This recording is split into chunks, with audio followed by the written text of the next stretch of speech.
You do not need to use your own money to invest in real estate. I repeat, you do not need to use your own money to invest in real estate and make a ton of money.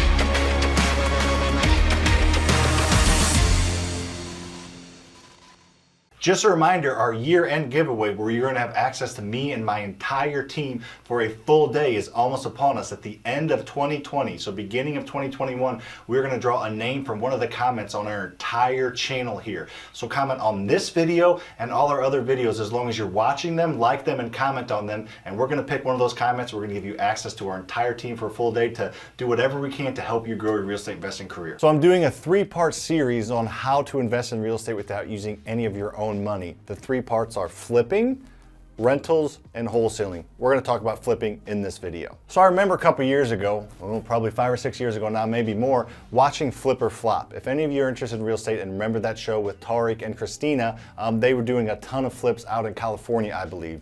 And I remember one of the episodes, Tariq was saying they had 13 rehabs going on at one time. And this was before I started investing in real estate. So I thought, well, HGTV or his parents or somebody must be giving him millions and millions of dollars to do that many rehabs at a time. And then as I watched the show and as I watched him interact, I found out that he was using other people's money. He was using private money to do that many projects at a time. So that kind of opened my eyes and it kind of laid the groundwork for what we're doing now is utilizing other people's money. What I'm going to talk to you about is using other people's money to flip houses. Make sure to stay tuned to the end for Maisie's joke of the day. And we're also going to try a little lightning round where Yates is going to ask me a bunch of questions that pop in his head and pop in new investors' head as they're flipping properties. And I'm going to answer them quickly and see how that goes. You might not ever have 13 projects going on at one time. You might not ever want to have 13 projects going on at one time, which is fine. That was just a quick example of explaining the power of using other people's money.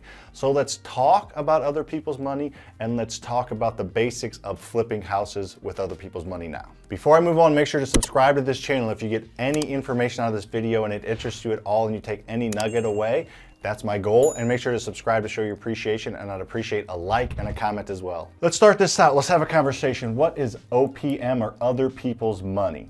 It is what the words are. It's other people's money. It's not your money. The 2 main sources of other people's money as it pertains to flipping houses, fixing and flipping and selling houses, flipping houses, is hard money lenders and private money lenders. So let's talk briefly about them. Hard money lenders are companies that want to be found and they want to lend money to investors like you and I on a short-term basis for flips. That is the whole purpose of their companies. This video up here goes into detail about hard money lending. I talk a lot about how to find them and what to say to them to get approved your first go around with them and how to contact them. So check out that video if you want to know more, but just know that hard money lenders are out there. If you're in a decent sized town, you're going to find them. The second main source of other people's money is private money. And this is kind of what Tariq was using on the Flip or Flop show that I was talking about earlier, using other people's money private lending wise. You're not going to, it's usually not a company, it's usually a connection or somebody that you know or somebody that you know who they know. And I have a video up here. If you guys haven't got the theme, I have videos on pretty much everything on, so make sure you're scrolling through our YouTube. Video up here talks a lot about private lenders and how to find them and what to offer them so that they will invest in you. I promise you, we just had this conversation this morning on our mastermind call. I promise that if you do this long enough and have excitement and passion, private lenders are going to find you. Almost everybody on that Zoom call this morning, private lenders contacted them at some point. They didn't have to go out and find them. So be looking for private money lenders, but they will contact you. So that's a basic concept of what other people's money means, hard money and private money lending. Now let's talk about that, how that pertains to fix and flipping. Here's what a simple deal looks like, and then we're gonna get to the lightning round here in a second. So a simple deal is you can buy a house for $100,000 and it needs $50,000 in work. So your entire capital that you need to have a finished product is $150,000. Now, traditionally, you'd have to put 20% down on that $100,000 purchase and you'd have to come out of that $50,000 out of pocket. So traditionally, how I grew up and how most people think is, if you do that, you need to have $70,000 total to access to do a deal like that. That is simply not the case. Utilizing a hard money lender or a private money lender, they will loan you, if you're buying at a deep enough discount, understand that these have to be deals, these have to be good deals, they will loan you 100% of purchase price plus rehab. So looking at that, you can borrow $150,000 from a hard money lender or a private money lender and have the property, buy it for 100 and fix it up for 50. So now you have $150,000 in a property. And then you put it on the market. Hopefully it's something like that you put on the market for between $200,000 and $250,000. So there's a potential good chunk of profit in there.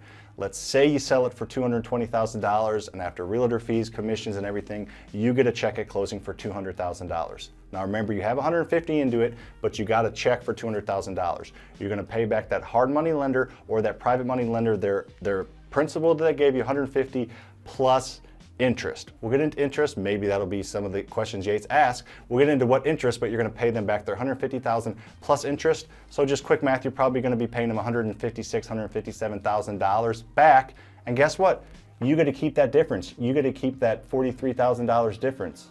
Is that math right? Yes. You get to keep that $40,000 to $45,000 difference depending on how much you're paying your lender. So that was a way that, yeah, you're paying your lender a little bit of money, but it's a deal that if you don't have $70,000 cash right now, it is a way to go out and make money, a lot of money in real estate, flipping houses using other people's money. You use their money to buy and fix it up, and then you pay them back plus interest with your profit, and then you get to keep the rest. So we are having the inaugural, the very first lightning round. Yates is going to ask questions that he comes across as he's listening to me spew this out, and then also what other new investors' questions would ask. He just took that. Don't go anywhere because we're going to have this lightning round, and then we are going to do Maisie's joke of the day. Got a surprise at the end for you.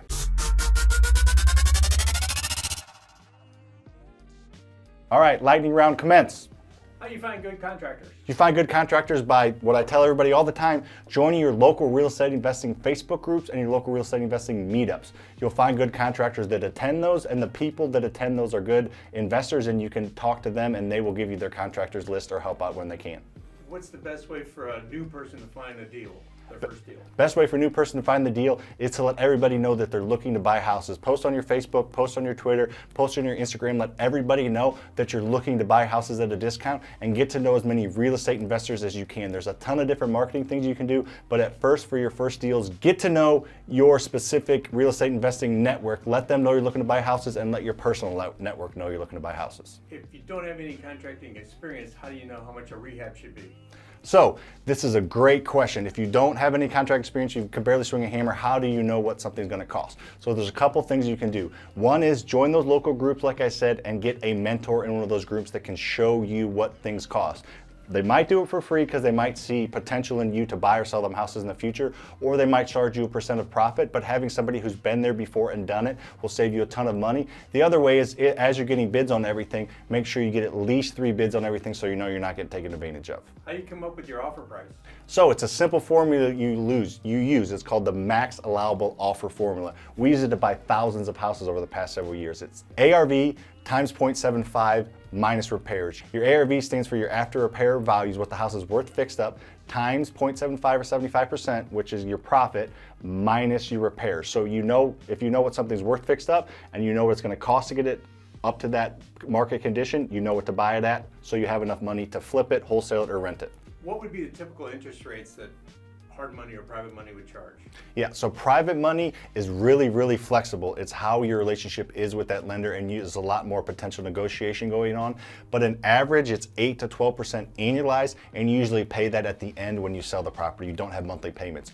Hard money lenders are a little bit different. They're a little bit higher. They do have usually more buying power and more potential capital to lend you, but they're usually that 12 to maybe 16, 17% with points. Lots of times you will have to make monthly payments with them, but again, it's just part of your rehab, part of the cost of doing the deal on a deal that you wouldn't have done anyway because you don't have the money. If I had a hard money lender but he wouldn't lend me the rehab money, can I marry a private lender to cover the rehab part? If you are an ordained minister, you can marry them, yes. Here's a pro tip, so we're going a little more detail. This is the last lightning round question, and then we are going to get into Maisie's joke of the day. You can marry the two. A lot of hard money lenders around the country, I've been getting feedback, have been tightening up a little bit recently where they're requiring some money down and or requiring you to come out of pocket a little bit for part of the rehab. So what you can do in that situation is you have a couple different options. You can use the hard money lender for the bulk of the purchase or the entire purchase and part of the rehab, and then whatever is left, you can find a private money lender to do that. it's a less money for them, so less risk. They are technically in second position, so you need to make sure they understand that, because the hard money lender is going to be in first position on the liens of the loan. So you can do that, or you can pull out some type of home equity line of credit or some personal line of credit to come up with that difference. So you can marry the two, is a possibility for sure. Maisie's joke of the day. So I walked in the house last week, and Maisie said, "Dad, did you get a haircut?" And I said, "No, Maisie, I got them all cut." All right, thanks for watching, guys. We really appreciate it. If you got any value out of this, if you enjoyed it, make sure you subscribe. Follow us on all our social media platforms, Instagram, YouTube, TikTok. We give away a ton of free information and just trying to help out as many people as we can. Catch you on the next one. Got a burp. Where can I find a good drywall stretcher? Do you need a drywall stretcher? Yeah, do you have one? What is a drywall stretcher? You're just trying to do that for there's carpet stretchers.